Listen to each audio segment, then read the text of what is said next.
Welcome to RG social study. Friends, इस video में आपको 8 सब्जेक्टिव प्रश्न बायोलॉजी के देखने को मिलेंगे, जो कि सभी आपको वीवीआई प्रश्न है, यानी कि एग्जाम के लिए सभी इंपॉर्टेंट प्रश्न है। इसलिए आप सभी प्रश्नों को जरूर देखिएगा, लेकिन आप उसी प्रश्न को सुनिएगा और याद कीजिएगा जो आप प्रश्न अभी तक ना देखे हैं ना सुने हैं। अगर आपको कोई प्रश्न याद नहीं है तो आप उसको जरूर देखिएगा, यानी कि ये एक प्रश्न देख करके आप ये अंदाज मत लगा लीजिएगा कि हमारा सभी प्रश्न याद है। यानी कि 8 प्रश्नों को आप जैसे स्किप करके या आगे बढ़ा कर देख लीजिएगा, लेकिन जो प्रश्न आपको याद नहीं हो, जो समझ नहीं आता हो, उस प्रश्न को आप बिल्कुल सुनिएगा और याद कीजिएगा। तो चलिए फ्रेंड्स, इस वीडियो को हम शुरू करते हैं, जो कि बायोलॉजी का है, चैप्टर 2, जिसका नाम है नियंत्रण एवं समन्वय, यानी कि कंट्रोल एंड कोऑर्डिनेशन। तो चलिए फ्रेंड्स, इस वीडियो को शुरू करते हैं, लेकिन उससे पहले फ्रेंड्स, वीडियो को आप एक लाइक जरूर कर देंगे और साथ ही अगर चैनल पर नए हैं तो चैनल को सब्सक्राइब करके बेल आइकन को प्रेस जरूर कर दीजिएगा, ताकि लाइव क्लास का वीडियो का नोटिफिकेशन और वीडियो अपलोड का नोटिफिकेशन आपको मिलता रहे। तो चलिए फ्रेंड्स, इस वीडियो को हम शुरू करते हैं। तो चलिए फ्रेंड्स, हम शुरू करते हैं बायोलॉजी का चैप्टर 2, जिसका नाम है नियंत्रण एवं समन्वय, यानी कि कंट्रोल एंड कोऑर्डिनेशन। और इसका जो पहला सवाल है कि फाइटोक्रोम क्या है। फाइटोक्रोम क्या है, इसको हम समझते हैं।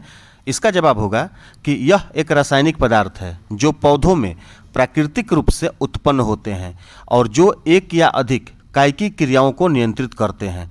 यह लघु उत्तरीय प्रश्न है, इसको आप ध्यान से सुनते चलिएगा।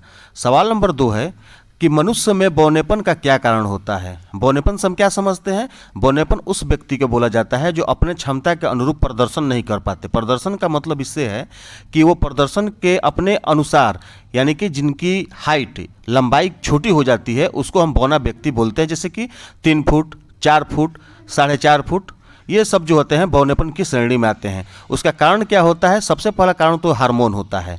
ठीक है, चलिए हम इसका पहले कारण देख लेते हैं, इसके बाद आगे हम बात करेंगे। इसका जवाब होगा, ये लिखने का कारण है कि मनुष्य में बौनापन जो होता है 2 कारणों से संभव होता है। पहला जो होता है वंशानुगत। वंशानुगत किसको बोलते हैं? इंग्लिश में हम इसको जेनेटिक बोलते हैं, यानी कि अनुवंशिक।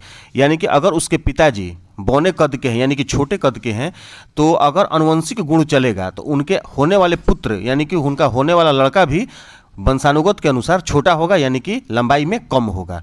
चलिए पढ़ते हैं इसका जवाब। बौने माता पिता के जीन से संतति में बौनापन आ सकता है। और दूसरा कारण हो सकता है कि शरीर में थायराइड ग्लैंड से निकलने वाली थायरोक्सिन, यानी हार्मोन की कमी से भी बौनापन होता है। यानी कि अगर आपके शरीर में हार्मोन की कमी हो जाएगी तो आप बौनापन के शिकार हो सकते हैं, यानी कि आपकी लंबाई क्षमता के अनुसार बढ़ नहीं पाएगी और आप छोटे कद के हो जाएंगे। चलिए हम सवाल नंबर 3 देखते हैं। सवाल नंबर 3 है कि प्रकाशानुवर्तन का वर्णन करें। प्रकाशानुवर्तन का वर्णन करें। चलिए इसका हम जवाब जानते हैं। पौधे में प्रकाश की अनुक्रिया में उत्पन्न गति को प्रकाशानुवर्तन कहते हैं। पौधों के तनों में घनात्मक प्रकाशानुवर्तन और जड़ों में ऋणात्मक प्रकाशानुवर्तन होता है। क्लियर है? सवाल नंबर 4 देखेंगे।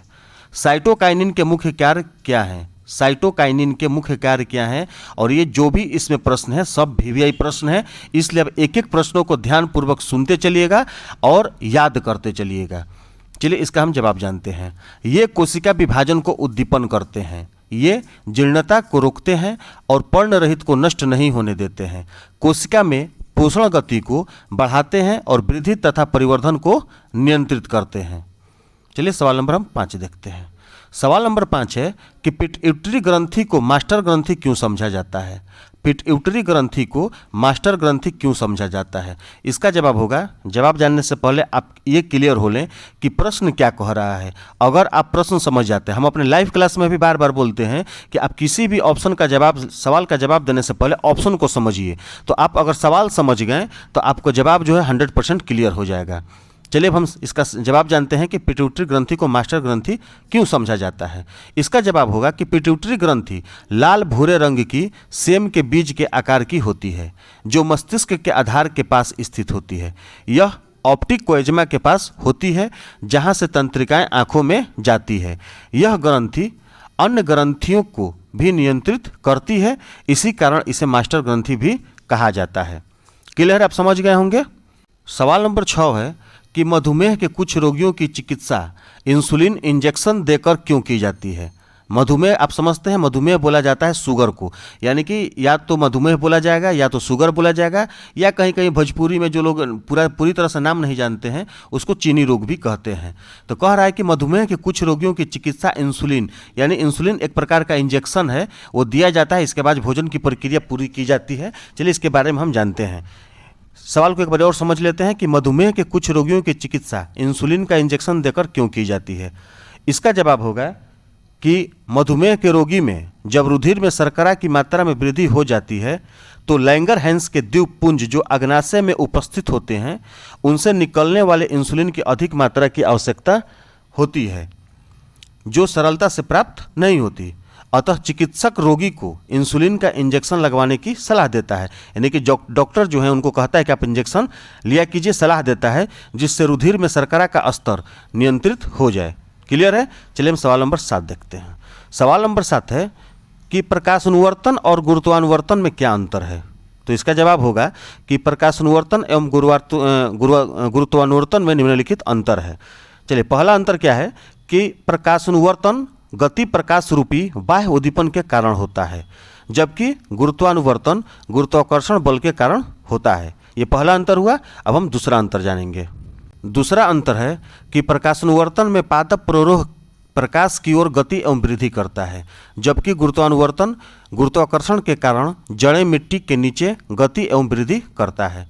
क्लियर है। सवाल नंबर 8, हार्मोन क्या है। देखिए अभी जो हम लोग उधर देखे थे सवाल बौनेपन वाला, जिसमें हार्मोन की कमी के कारण वृद्धि नहीं हो पाती है, तो वहीं सवाल को हम विस्तार से जानेंगे कि हार्मोन क्या है, आखिर हार्मोन का कार्य क्या है शरीर में। चलिए इसका जवाब जानते हैं।